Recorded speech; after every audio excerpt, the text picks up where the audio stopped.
problems. Now, there are two scenarios about this. One says that this is an empowering, emancipatory thing, that you could see all of these things, and we are now seeing and knowing much more about what actually goes on. And there's another, much more pessimistic scenario, which is semi-Orwellian, saying that this is actually an extremely good way, this image war, to manipulate people on a much wider scale. How do you see the dynamics of this image thing? Well, it is, I mean, from the beginning, say with the concept of embedded journalism, it was just this demonstration of extreme corruption of the media. I mean, no honest journalist would ever agree to be embedded in a military unit. I mean, that's saying I'm not going to be a journalist. I mean, if you're living and spending your time with a Marine battalion, you're going to see life from their point of view. You can't help it. Just ordinary comradeship, or sharing of experiences, or coming under fire, or whatever it may be. You're going to be reporting the war the way the Marine battalion wants to see the war. So the concept of embedded journalists is so grotesque, you can't even talk about it. Actually, many of the journalists, I don't know how many, but a lot of journalists just refused. Some of them happen to be personal friends. One of the top the major Middle East correspondent for one of the major television channels is an old personal friend, and he refused to be embedded. He just traveled by himself, and they just didn't run his reports because he wasn't embedded. So he was telling what it looked like from some other point of view. So on the one hand, there's been a tremendous effort to control the picture. On the other hand, it isn't easy to do. I mean, there's too many sources of news and information now. So if people are, energetic enough, they can turn on Al Jazeera and get a different picture. That's one of the reasons why the U.S. keeps trying to shut it down. I mean, there's a very almost comical struggle going on between the United States and Qatar. Qatar is a dictatorship. The United States is supposed to be a democracy. The United States is trying to force Qatar to shut down Al Jazeera. And the Emir of Qatar is probably having fun, but he gives press conferences in Washington, which nobody ever reports, but they're kind of very funny. He gets some, in which he lectures the American media on freedom of the press. He says, well, there's this concept of freedom of the press, which we believe in Qatar, so we're going to let it go. And meanwhile, Colin Powell's trying to get him to shut it down. But it's just too hard. In fact, the U.S. keeps bombing their headquarters. They bombed their headquarters in Kabul just before the U.S. Northern Alliance came in, so they wouldn't report. And they did the same in Iraq, and they kicked them out of Fallujah, and so on and so forth. But you just can't control it anymore. There are just too many sources of information, and when something leaks out and becomes prominent and you don't say anything about it, you've lost any hope of being taken seriously. So things do get through. That's how the torture stories came about. So on the one hand, and there are plenty of journalists who do have professional integrity. I mean, even the ones who are embedded. They're not completely controlled. A lot of them really take their job seriously. So it's a very hard system to completely control. What you can control is the ideological framework, because that comes from the editorial offices and from the intellectual classes, and they are extremely disciplined. So you just don't get any questioning on things like, say, bringing democracy. I mean, that's, it would be like an Iranian journalist saying, I don't believe in God or something. Or a Communist Party journalist saying, I don't believe in Marx or something. There's some things you just can't do. Like questioning authority is just out. But that's part of the intellectual culture generally. It's not just the media.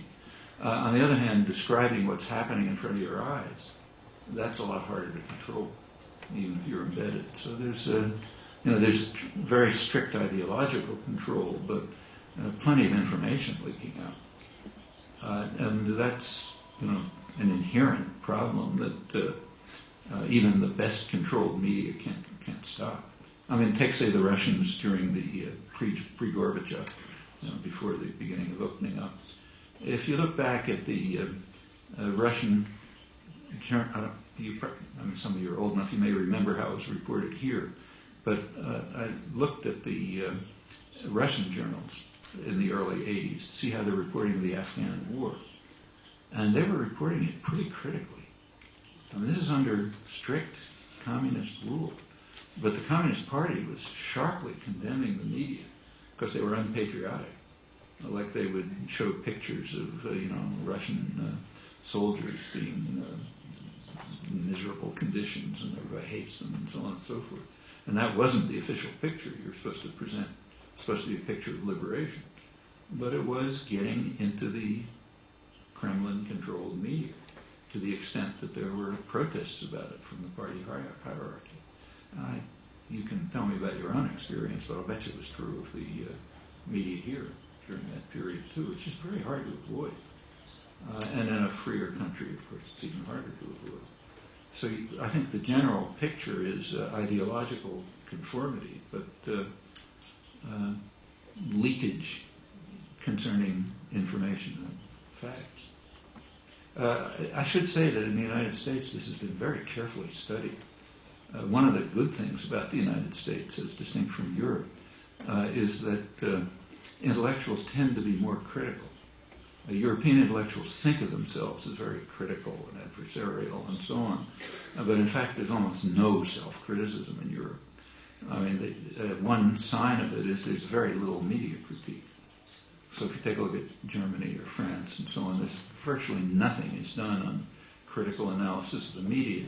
And the reason is because of the illusions that are widely held among intellectuals about how independent they are. So there's nothing to study. Well, start studying it, you quickly find the opposite. But in the United States, where there happens to be a more critical attitude, there is a lot of media critique. And people's beliefs, say about Iraq, but lots of things, are studied and correlated with their media sources. So we have a huge amount of information about people's beliefs and where they're getting the beliefs from, and it's quite illuminating. It turns out that Americans are off the international spectrum in their beliefs about Iraq. So even today, a large number, probably close to half, believes that Iraq had weapons of mass destruction, and that Iraq was tied with Al Qaeda and that was involved in 9/11 and so on. Those beliefs were very high before the war. I mean, it's kind of hard to maintain them now, but they're still quite high. In fact, a very large percentage of Americans believe that the world population supported the war. And I mean, you could hardly find a country in the world where there was 10% support. But people don't know that. They believe the world supported us, that there were weapons of mass destruction, they're involved in fact, part of the reason for the terror, the violence in the prisons, you have to really understand the people involved in it. The people carrying out the violence in the prisons are trained to believe that the people who they're torturing are the people who attacked the United States on September 11th. We're getting revenge. Look what they did to us. Now we're going to do it to them. That's the attitude that's ingrained in people, particularly in soldiers, where you can indoctrinate them more effectively.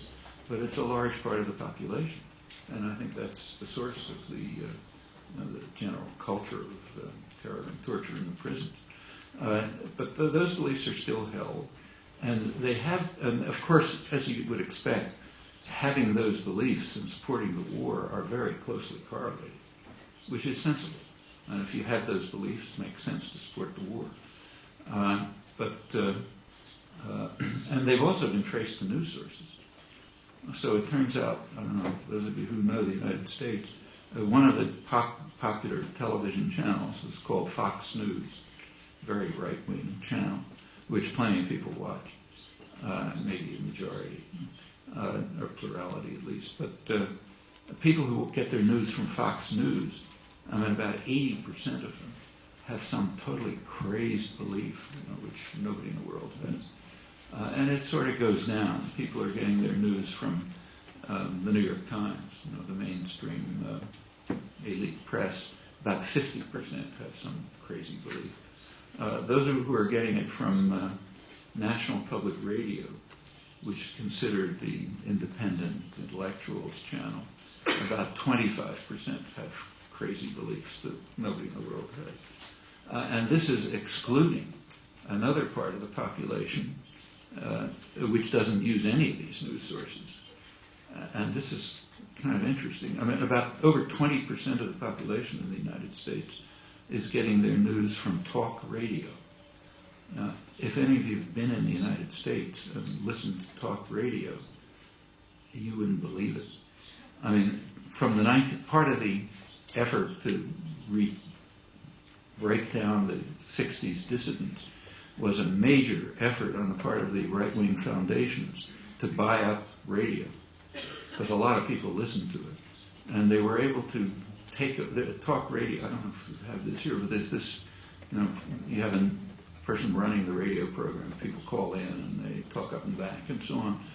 The people who run it are so, you can't even call them right-wing. They're in a different universe. I mean, there's just nobody like them in the universe. But they run talk radio. And that is the source of news for about 20% of the population. If you look at younger people from, say, 18 to 25, where most of them are getting their news are from late-night television programs, comedy programs, where you have, after the main channel primetime television news is over from, say, 11 o'clock on, there are these programs with talk show, sort of kind of comedy. I don't know how you describe it. If any of you have seen it, you know what I mean. But there's a little bit of information scattered around it. That's one of the main sources of news for younger people. So the media is a complicated story, but a lot is known about it. On the other hand, by now there are plenty of alternative media. So lots of people are just getting their information from the internet or from activist groups or other sources, and they have a very different picture of the world. And that you just can't control. And that's right at the core of the social movements. I mean, all of the social movements, their organizing and their interaction and so on, is internet-based by now.